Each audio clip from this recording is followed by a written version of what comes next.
Salut, je m'appelle Bob Cringely et je suis là pour vous raconter comment la micro-informatique a envahi le monde. Quel rapport avec le basket? Eh bien en fait je suis venu ici à cause de cet homme assis là-bas.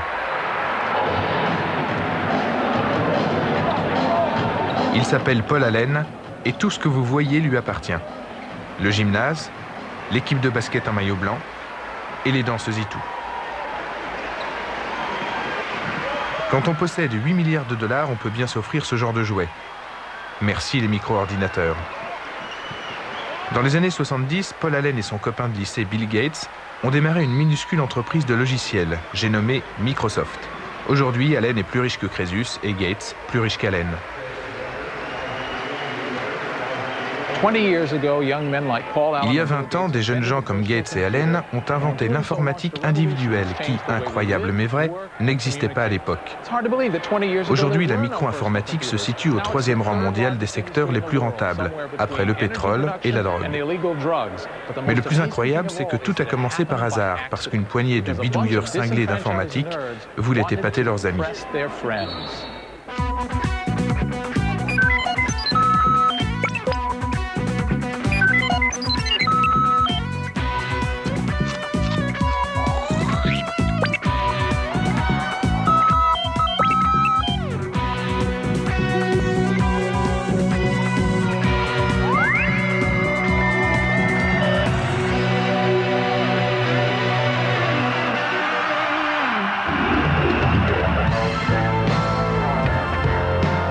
Californie.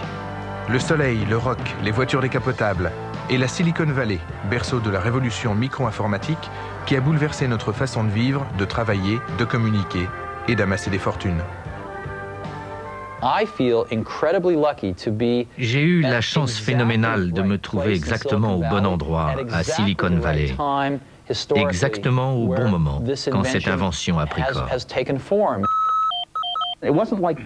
On ne s'imaginait pas qu'on irait loin. On l'a fait pour s'amuser, même si on allait sûrement perdre de l'argent, et pour se vanter d'avoir créé une entreprise. On était sûr de rien. On espérait seulement avoir vu juste, que les PC allaient avoir du succès.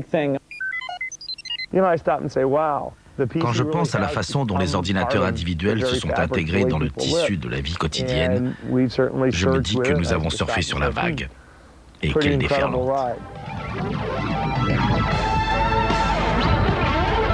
Les pionniers de la révolution micro sont pour la plupart natifs comme moi de Silicon Valley, au sud de San Francisco. Ils ont grandi ici, souvent dans des maisons cossues, à l'ombre des entreprises d'électronique auxquelles la vallée doit son nom. Dans ces banlieues résidentielles de Silicon Valley, les endroits les plus intéressants, ce ne sont pas les maisons, ce sont les garages.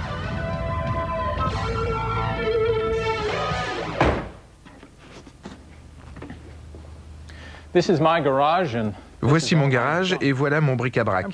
Je dois être le seul type du quartier qui utilise son garage pour ranger sa voiture. Tous les autres s'en servent de local pour démarrer une entreprise d'informatique et faire fortune. Moi, je n'ai pas fait fortune. Je suis un raté. J'ai écrit quelques logiciels qui ont failli fonctionner et bricolé quelques appareils qui n'ont jamais marché. Mais je suis l'homme de la situation pour vous guider dans le monde de la micro-informatique. À moi, on me dit tout.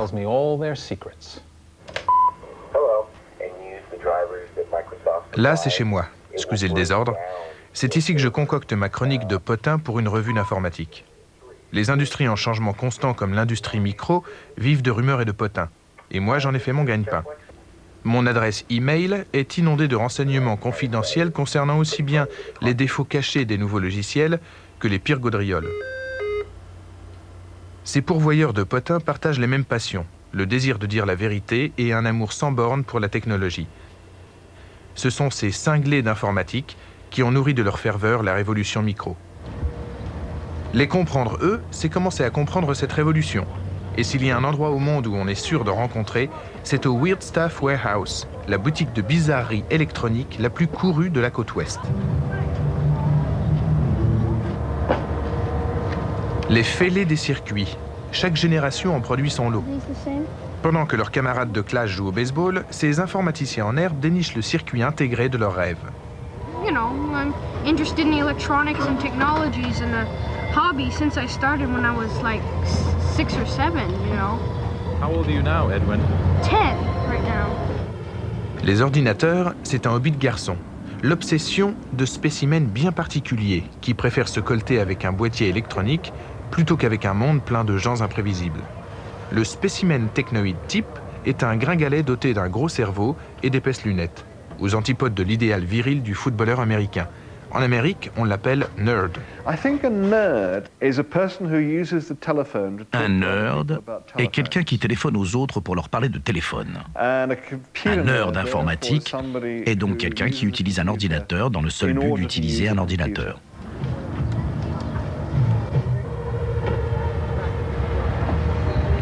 What do your friends think of you? Boy, he's a nerd. Yeah. But I don't mind. I'm used to being called a nerd. Can't have other people stop your dreams.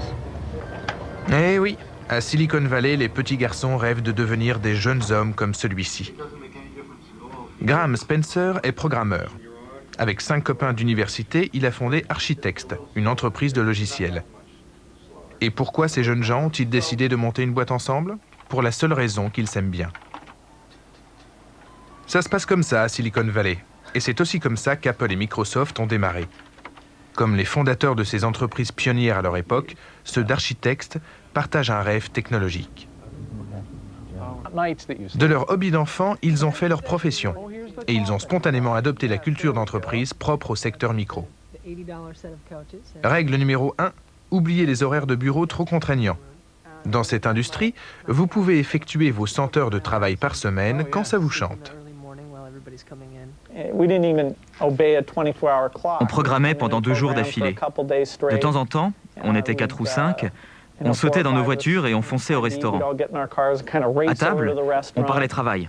Et il m'arrivait d'être tellement absorbé par la discussion que j'en oubliais de manger. Mais bon, on était une bande de copains. C'était le bon temps.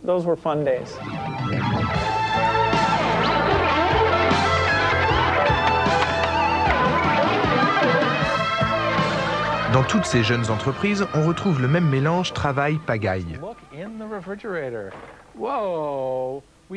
Et dans tous les frigidaires, les mêmes pizzas froides et les mêmes réserves de coca.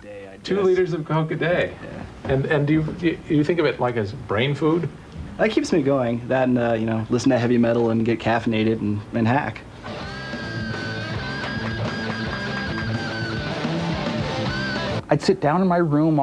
Je passais mon temps assis par terre, les plans de l'ordinateur éparpillés tout autour. Je me couchais toujours très tard et j'avalais des litres de coca. Ça faisait partie de cette vie. Manger, dormir, avoir une copine, une vie sociale, ça prend du temps sur le temps de codage. Rédiger du code, c'est la force motrice de notre vie. Toute interruption est ressentie comme du gaspillage. Mais qu'est-ce que la logique interne d'un ordinateur peut bien avoir de si séduisant? C'est simple, cette logique est logique. Contrairement à d'autres choses qui demeurent à jamais mystérieuses, comme par exemple la façon de raisonner des filles. Et maintenant, cours de rattrapage en informatique élémentaire, leçon numéro 1. Toutes ces armoires composent une seule machine, un ordinateur grand système. Dans le temps, tous les ordinateurs avaient cette taille et étaient surveillés par des ingénieurs en blouse blanche. Que ce soit mon portable personnel ou ce géant accessible à 2000 utilisateurs, tous les ordinateurs fonctionnent de la même façon. Ils traitent des données numériques. Si une information peut être numérisée, un ordinateur saura la manipuler. Par contre, il ne comprend rien au domaine des sentiments.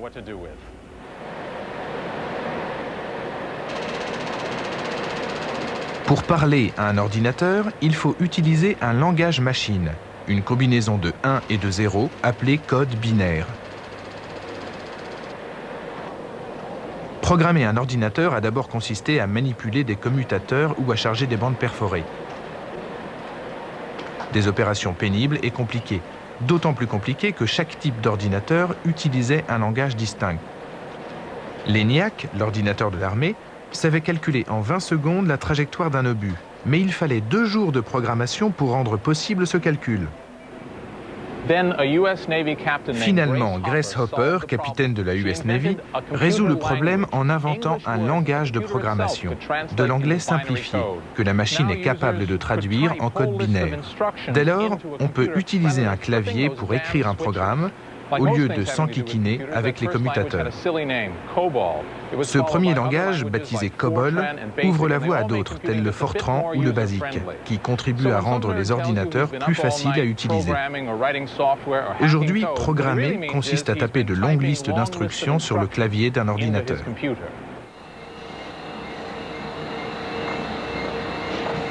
Avant la révolution micro, le grand public ne voyait jamais d'ordinateur. Ces machines géantes étaient dissimulées dans les sous-sols climatisés des banques et des compagnies d'assurance et n'avaient sur notre vie qu'une influence très indirecte. Quelques écoles ont bien commencé à s'équiper de terminaux, mais sans susciter le moindre intérêt, sauf de la part de quelques élèves qui tombent amoureux de cet univers numérique et qu'on appellera bientôt les nerds.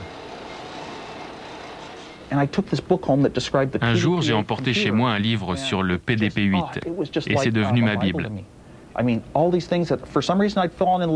Certains se prennent de passion pour les mots croisés ou pour un instrument de musique.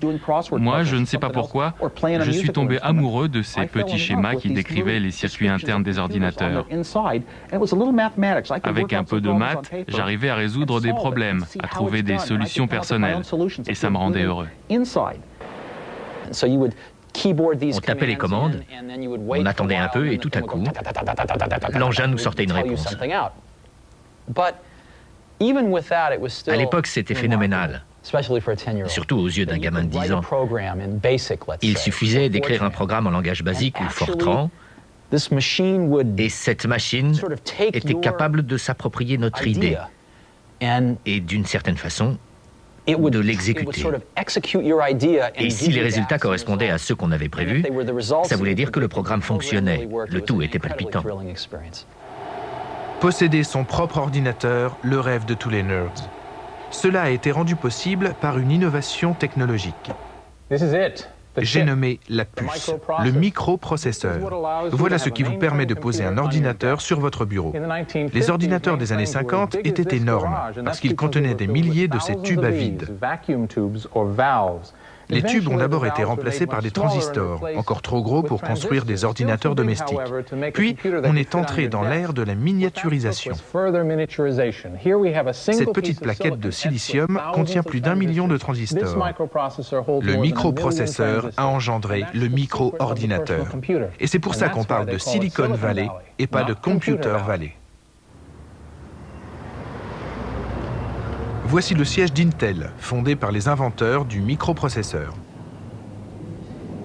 Intel a été créé il y a 28 ans par une poignée d'ingénieurs en désaccord avec leur patron. Aujourd'hui, leurs puces font tourner 85% des ordinateurs dans le monde.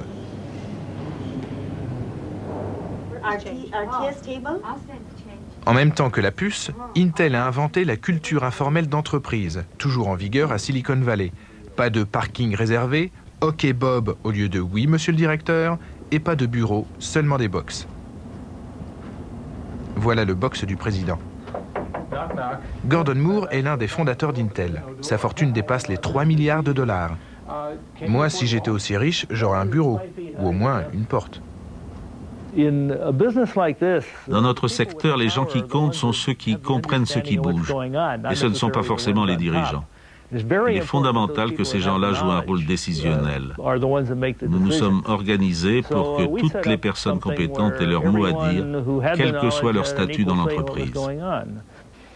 En 1974, Intel produit la puce 8080, assez puissante pour faire fonctionner des ordinateurs. Mais bizarrement, à Intel, personne n'y pense. Leur produit est destiné aux machines à calculer et aux feux de circulation. Intel détient tous les éléments pour créer la micro-informatique, mais l'étincelle ne jaillit pas. Heureusement, elle s'allumera ailleurs. En janvier 1975, la couverture d'une revue annonce la naissance du premier micro-ordinateur, baptisé Altair 8800. C'est l'idée saugrenue d'un ancien officier de l'armée de l'air, Ed Roberts. Aujourd'hui, je me rends compte que c'était un projet mégalomaniaque.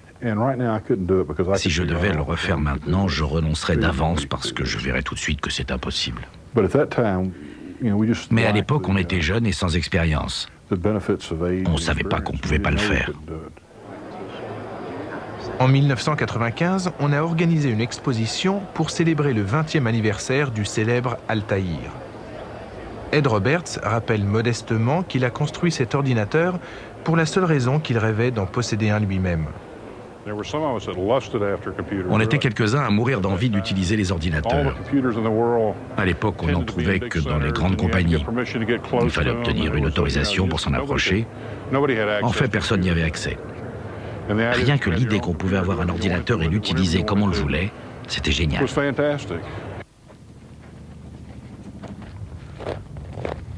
Cette idée géniale et irréaliste s'est concrétisée bien loin de Silicon Valley et des pompes de l'électronique. Dans le désert du Nouveau-Mexique, à Albuquerque, où Ed Roberts possédait une fabrique de calculatrices appelée MITS.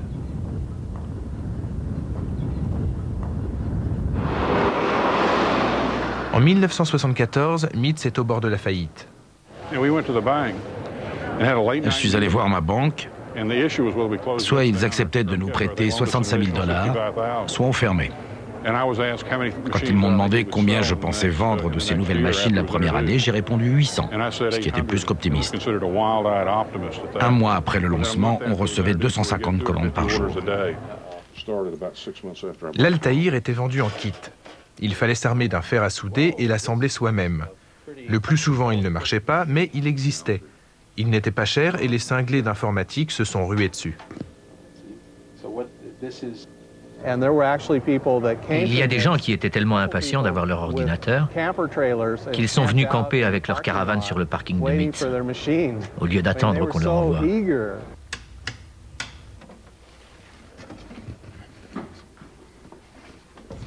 This is an Altair computer, the first personal computer.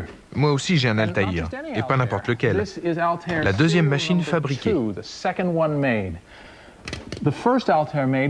La première, envoyée à une revue pour être photographiée, a été perdue par la poste.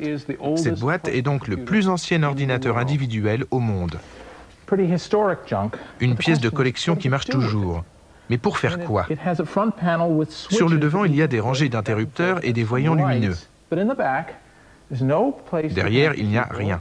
Aucune prise qui permette de brancher un clavier, un moniteur ou une imprimante. En fait, cette machine ne sert quasiment à rien. Pourtant, ceux qui en possédaient une en 1975 étaient ravis.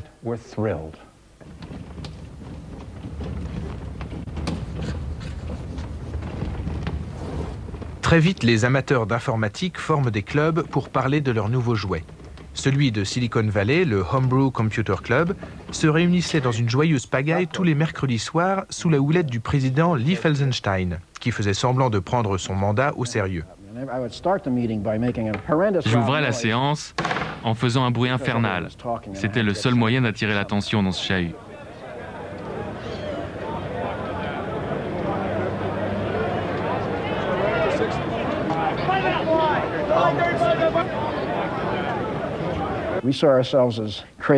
On se prenait un peu pour des savants fous, au génie méconnu.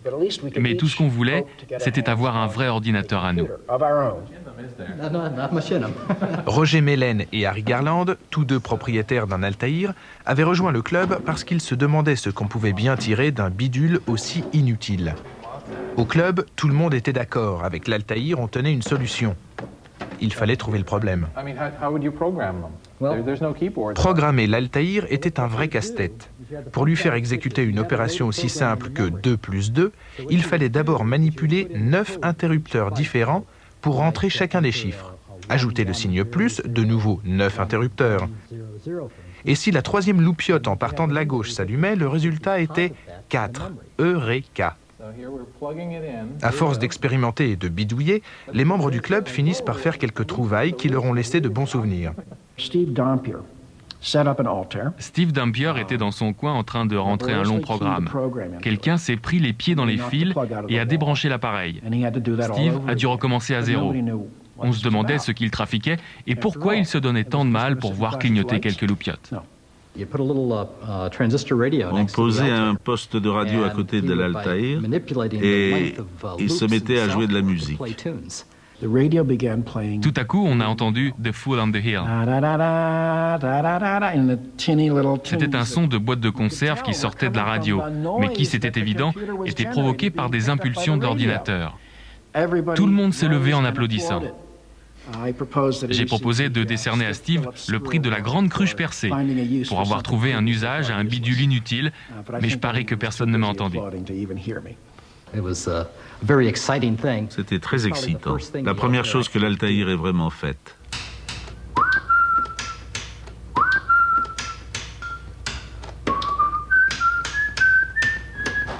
Pour améliorer les performances de l'Altaïr, il lui fallait un langage de programmation, une version du BASIC adaptée au petit ordinateur. Mais cet interpréteur BASIC n'existait pas encore parce que les experts s'accordaient à penser que même le BASIC n'était pas assez basique pour tenir dans la minuscule mémoire de l'Altaïr. Les experts avaient tort. L'homme qui apporta cet interpréteur BASIC à Ed Roberts revient aujourd'hui à Albuquerque, cette fois dans son jet de 15 millions de dollars. Alors on déplie le tapis rouge. Paul Allen, cofondateur de Microsoft avec Bill Gates, est venu participer aux festivités du 20e anniversaire de l'Altaïr.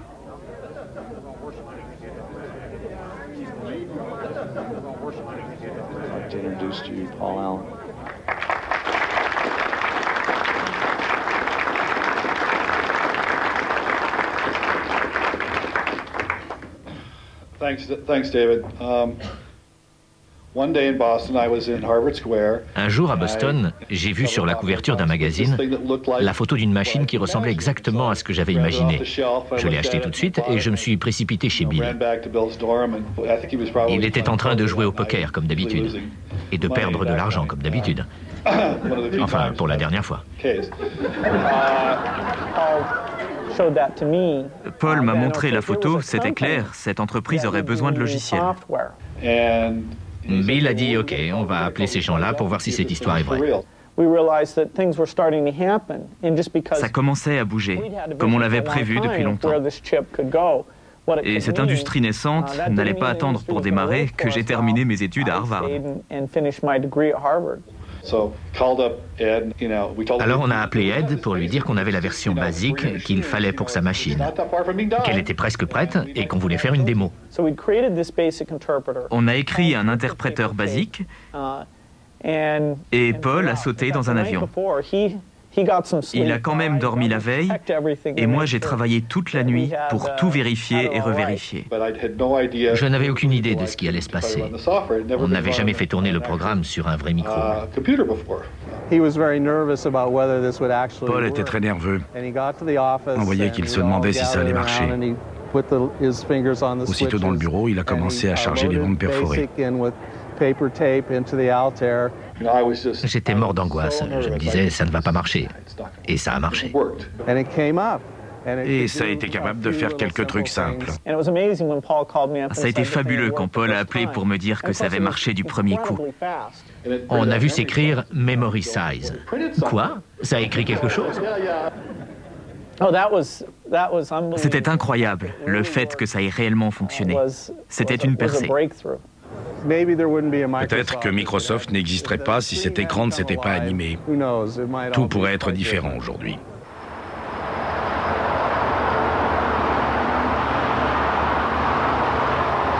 Après ce premier succès, Bill Gates sent qu'il doit agir vite s'il veut s'implanter dans la future industrie micro. Il abandonne ses études de mathématiques à Harvard et part pour Albuquerque rejoindre Paul Allen. Ils se sont installés dans un motel en face de Beats, le Sundowner, fréquenté surtout par des prostituées et des dealers. Ils écrivaient la version complète du BASIC pour l'Altaïr. Petit à petit, Microsoft est né ici, à Albuquerque. On a embauché des copains de lycée et on s'est tous entassés dans cet appartement. On était très jeunes. J'avais 19 ans. Alors on était bourrés d'énergie.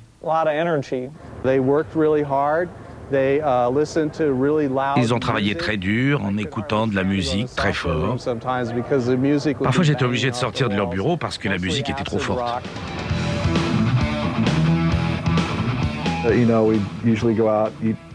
On sortait seulement pour aller à la pizzeria et voir des films d'action.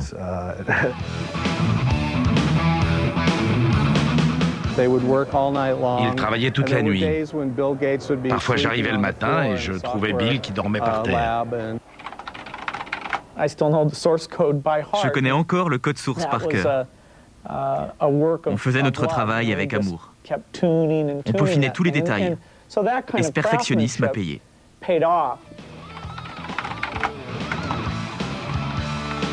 Enfin doté de son langage de programmation, l'Altaïr devient vraiment utile. Des programmes sont écrits, des jeux, des traitements de texte, des programmes de comptabilité. En moins d'un an, des dizaines d'autres sociétés se mettent à fabriquer des micro-ordinateurs. Même s'il passe inaperçu parce qu'il ne s'adresse encore qu'aux amateurs bien informés, le marché du micro est né.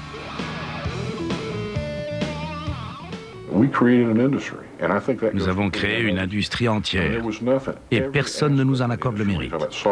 Rien n'existait, logiciel, matériel. Il n'y avait rien de structuré.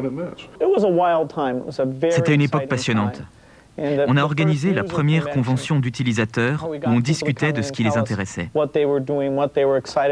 Des entreprises de produits auxiliaires apparaissaient, comme IMSAI ou Processor Technology. On les a oubliés depuis, mais on leur doit les modestes débuts de l'industrie micro.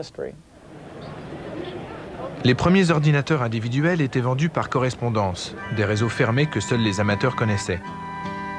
Pour qu'ils puissent toucher le marché du grand public, il fallait que la bonne parole technologique soit plus largement diffusée. C'est là que vont intervenir les hippies californiens qui trouvent que les micros, c'est, comment dire, le pied. From the safety of secret committees, they talk about the danger of war. Le mouvement hippie a débuté quand j'étais à la fin de l'adolescence. C'est une culture que je connais très bien. À la base, on trouve l'idée que la vie peut offrir autre chose que ce qu'on voit tous les jours. C'est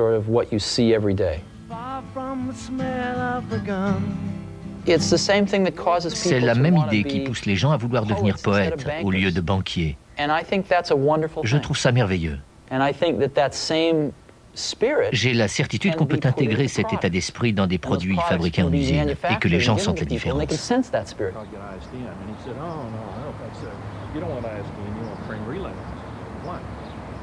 Pour vous aider à assimiler la philosophie hippie, je vais me déshabiller. Je suis chez Jim Warren, et quand on rend visite à Jim Warren, on est obligé de se mettre à nu. Il refuse d'accorder des interviews en dehors de son jacuzzi.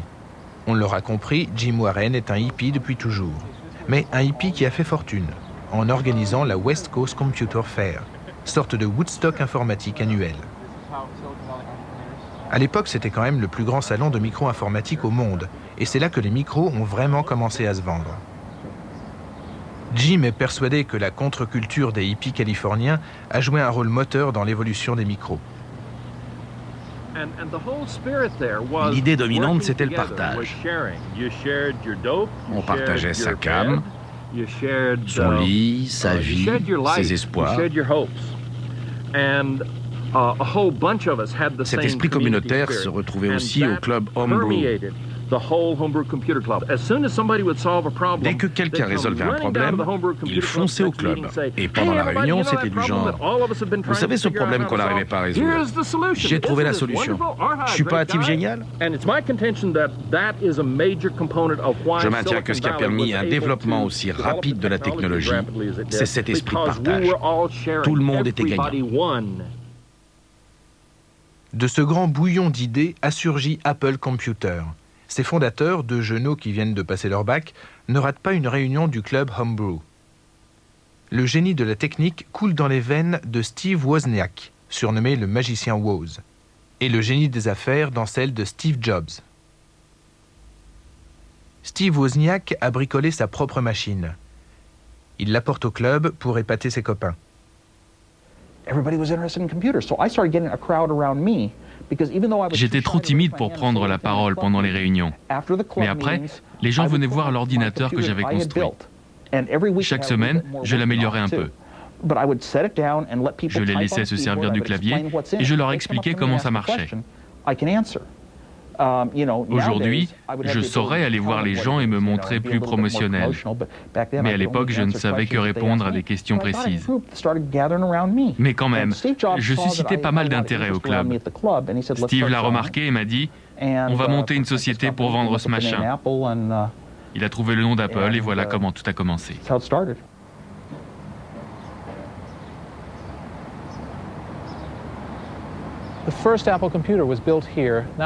Le premier ordinateur Apple a été construit dans ce garage. Et j'y étais, enfin, pendant une journée. J'ai été l'employé numéro 12 d'Apple. Ils m'avaient embauché pour faire un jour de manutention. L'entreprise est à court de liquidités, m'a dit Steve Jobs, et il a offert de me payer en actions. J'ai refusé, ma mère me le reproche encore aujourd'hui. L'Apple I n'était pas vraiment un ordinateur. Tout juste une carte de circuit sans boîtier ni clavier. Pourtant, Steve Jobs se débrouille pour en vendre 50 exemplaires. Il acquiert alors la certitude qu'il existe une foule de clients potentiels pour un vrai micro et se met à rêver à l'Apple II.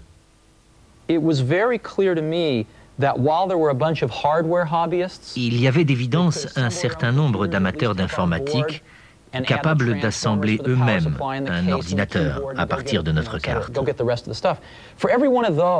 Mais il était évident que pour chacun de ceux-là, il en existait 1000 autres qui ne savaient pas bricoler du matériel, mais qui désiraient ardemment créer et utiliser des programmes, comme moi quand j'avais 10 ans. Mon rêve pour l'Apple II, c'était de commercialiser le premier ordinateur pratique à utiliser. À l'époque, c'est infaisable. Trop cher et trop compliqué à fabriquer, parce que nécessitant trop de puces. Mais Woz le magicien ne sait pas ce que veut dire infaisable. Je me suis dit, pourquoi l'ordinateur et le moniteur devraient-ils avoir chacun leur mémoire? Ils n'ont qu'à partager la même. Ça faisait des puces en moins. Et je me suis plongé dans les manuels et j'ai déniché une puce qui faisait le même travail que 5 autres. Comme ça, petit à petit, j'ai réduit le nombre de puces. Résultat, génial, un ordinateur avec écran couleur sur lequel on pouvait programmer des jeux ou tout ce qu'on voulait. C'était la machine dont j'avais toujours rêvé pour moi-même. Et Steve m'a dit, je crois qu'on va pouvoir en vendre 1 millier par mois. 1 millier, c'était complètement invraisemblable. Mais pour lancer la fabrication, il nous fallait quelques centaines de milliers de dollars. Pour nous, c'était une somme énorme. On n'avait pour ainsi dire rien sur notre compte en banque. Alors je suis parti à la chasse aux capitaux. À 19 ans, Steve Jobs relève le défi. Il faut convaincre des financiers qui investissent dans les activités de pointe. Il rencontre Arthur Rock, l'inventeur du financement de l'innovation et un des fondateurs d'Intel. Il portait des sandales et avait les cheveux longs, très longs, barbe et moustache aussi. Mais il s'exprimait remarquablement. La première fois qu'il est venu me voir, il était dans une période où il avait décidé de ne manger que des fruits. Malgré le côté hors norme du jeune entrepreneur, Arthur Rock se lance dans l'aventure. Il accorde les fonds nécessaires pour faire fabriquer 1000 Apple II dans une usine de Silicon Valley.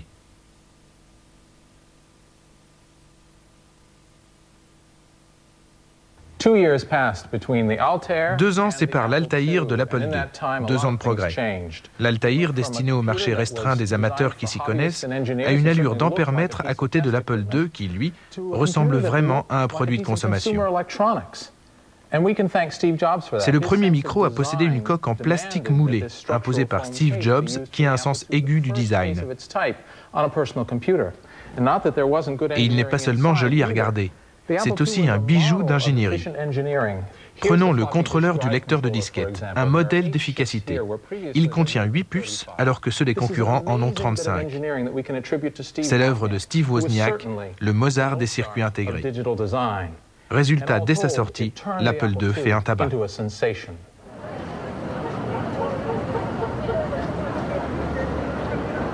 Le lancement a lieu en 1978 au Salon de l'informatique organisé par Jim Warren. Parmi les dizaines d'exposants, une seule compagnie propose une machine qui ressemble réellement à un micro-ordinateur moderne et non à un kit de bidouilleur.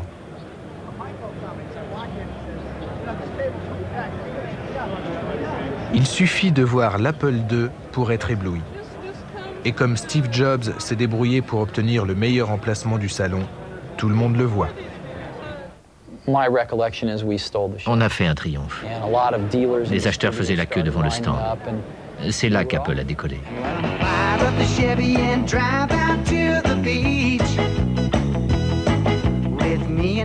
Pendant les 2 années suivantes, Apple connaît une croissance explosive. Dans une ambiance euphorique, la jeune entreprise, installée dans des bureaux à Cupertino, toujours en Californie, gagne de l'argent à foison. Les deux Steve ont une vingtaine d'années et certains de leurs employés sont encore plus jeunes. Chris Espinosa a 14 ans quand il est embauché pour faire des démonstrations aux acheteurs. Presque 20 ans plus tard, il travaille toujours chez Apple. On faisait les démonstrations le mardi et le jeudi après-midi, après l'école. Imaginez, je sortais de classe, je sautais sur ma mobilette, je fonçais au bureau et à 3 heures pile, je commençais les démos sur l'Apple II. Au bureau, on n'arrêtait pas de trafiquer les téléphones pour se faire des blagues. Pendant 1 an ou 2, il n'y a eu personne à Apple pour se prendre au sérieux. On avait la chance de vendre le produit à la mode. Des années plus tard, il m'est arrivé de rencontrer des clients de cette époque. Et ils me racontaient comment ils avaient décidé de démarrer une chaîne de magasins après avoir assisté à une de mes démos du mardi après-midi. Ça marchait tellement bien que Steve et moi, nous aurions pu nous arrêter de travailler si on avait voulu. Une telle réussite, vraiment, je ne m'y attendais pas. L'Apple II devient le modèle du micro. Des entreprises rivales surgissent un peu partout, flairant la bonne affaire. Mais le marché du micro est toujours limité au marché des amateurs, des barbus qui trouvent qu'un micro fait merveille pour contrôler un réseau de trains électriques.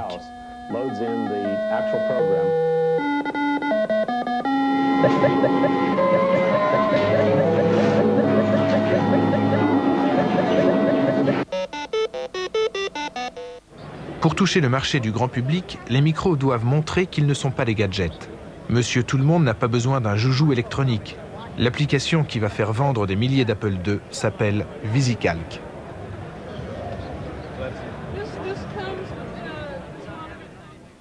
C'est le premier tableur. L'œuvre commune d'un étudiant de l'école de gestion d'Harvard, Dan Bricklin, et d'un programmeur, Bob Frankston. Un tableur, c'est une feuille de calcul électronique. L'idée germe dans le cerveau de Dan Bricklin pendant un cours de planification financière. À l'époque, les feuilles de calcul sont des tableaux noirs remplis de chiffres en ligne et en colonnes. Les entrées et sorties financières de l'année en cours et les prévisions pour les années à venir. Le tableau est structuré de façon à ce que les valeurs soient reliées entre elles. Modifier un chiffre exige de recalculer tous les autres chiffres qui en dépendent. Se tromper une fois provoque une série d'erreurs en chaîne. Le professeur proposait divers scénarios aux étudiants qui devaient calculer de quelle façon chacun d'entre eux affecterait les bénéfices d'une entreprise fictive.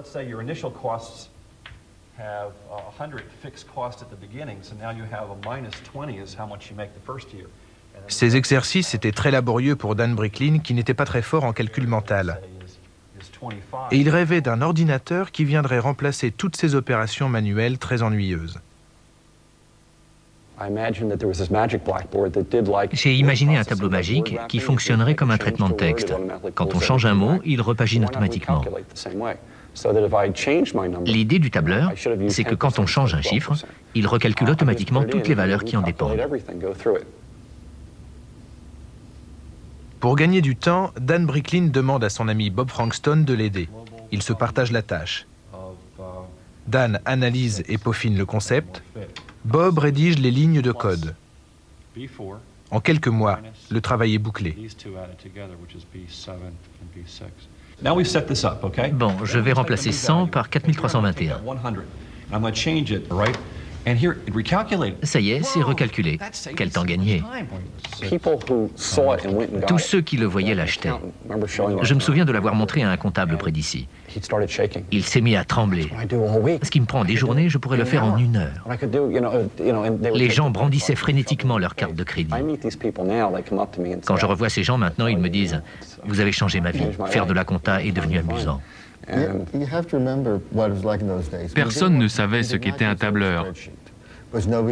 J'ai choisi le nom VisiCalc parce qu'il faisait bien passer l'idée d'un calcul immédiatement visible. VisiCalc est commercialisé en octobre 79. Prix de vente, $100. Au début, on ne peut le trouver que dans une seule boutique, celle de Marv Goldschmidt. VisiCalc a permis aux gens obsédés par les chiffres, que ce soit pour leur travail ou dans leur vie privée, de connaître le montant de leurs avoirs, de savoir s'ils respectaient leur budget, etc. Ça leur a permis de faire des prévisions pour l'avenir. Ça leur a permis de mieux contrôler une autre dimension, celle des chiffres.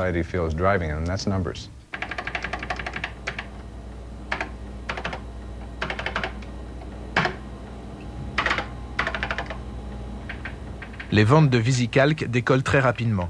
Les petits patrons et les cadres financiers se jettent sur ce programme capable de prédire l'avenir en un clin d'œil. Et par la même occasion, ils se jettent sur l'ordinateur pour lequel VisiCalc a été conçu, l'Apple II.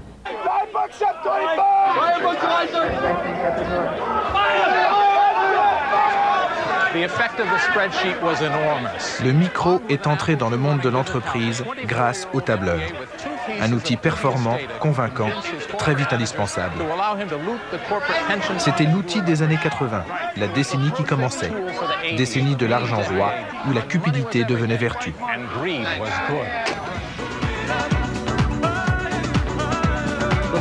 C'est l'époque des Golden Boys, où les jeunes diplômés veulent tous faire une carrière éclair à la bourse, où les fortunes s'amassent et se désintègrent en 1 minute. C'est l'époque des yuppies et de leur étalage de luxe.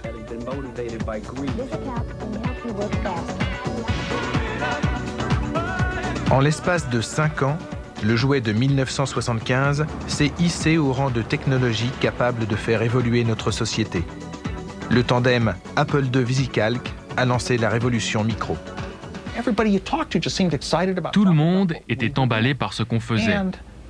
Comme pour Internet aujourd'hui, les médias en parlaient tout le temps. Chaque fois qu'on ouvrait un journal ou un hebdo, on tombait sur un article qui parlait de ces petits ordinateurs qui montent. Apple était la société phare. On nous décrivait comme les leaders d'une révolution. Et nous, on y croyait vraiment. On allait changer la vie des gens. Une réussite prodigieuse pour une entreprise née dans un garage seulement 3 ans plus tôt. Une réussite qui n'a pas souri à tous les pionniers de la micro. Dan Bricklin décida de ne pas breveter son idée de tableur. D'autres s'en emparèrent et il n'a touché aucun droit sur les millions de tableurs, autres que VisiCalc, vendus dans le monde depuis 1979. On peut peut-être regretter de ne pas avoir aussi bien réussi que d'autres. Ce serait agréable d'être multimilliardaire. Mais si on ne l'est pas, c'est en partie parce que ce n'était pas notre ambition. On avait la mentalité de l'époque. On voulait changer le monde, améliorer la vie des gens. Et on l'a fait. D'après ces critères-là, nous avons magnifiquement réussi. Et Ed Roberts, qu'est-il devenu ? 3 ans après la fabrication du premier Altaïr, sa société, MITS, n'était plus qu'un fabricant parmi d'autres. Il la vend, retourne à l'université et entame une nouvelle carrière. Médecin généraliste. Je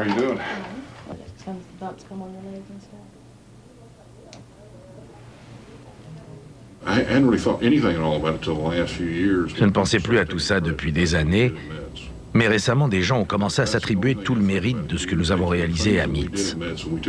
C'est nous qui avons sué et travaillé, et ils essayent d'en récolter les lauriers, c'est frustrant. L'inventeur du premier micro-ordinateur n'a jamais fait fortune. Par contre, ceux qui ont su exploiter l'idée... En 1980, Apple est introduite en bourse. Du jour au lendemain, ses fondateurs, actionnaires majoritaires, sont parachutés multimillionnaires.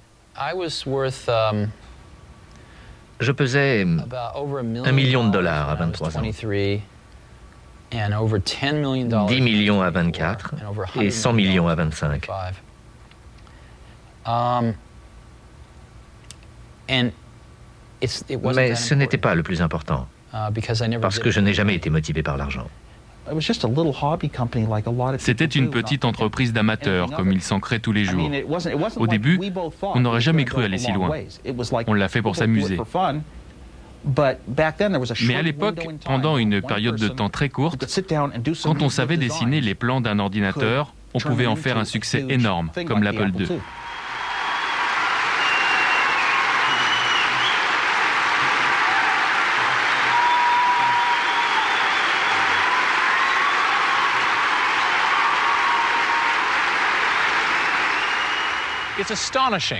Rappelons-nous qu'au début 1975, c'est incroyable, personne ne possédait de micro-ordinateur. En l'espace de 5 ans, c'est un secteur industriel tout entier qui a émergé ici, à Silicon Valley. Un secteur qui pèse déjà plus d'1 milliard de dollars, créé par des adolescents qui ont fait de nous tous des nerds. La demande est énorme et les nouvelles entreprises poussent comme des champignons. En tant que champignon numéro 1, Apple s'est approprié 50% du marché. Mais le croque-mitaine n'est pas loin.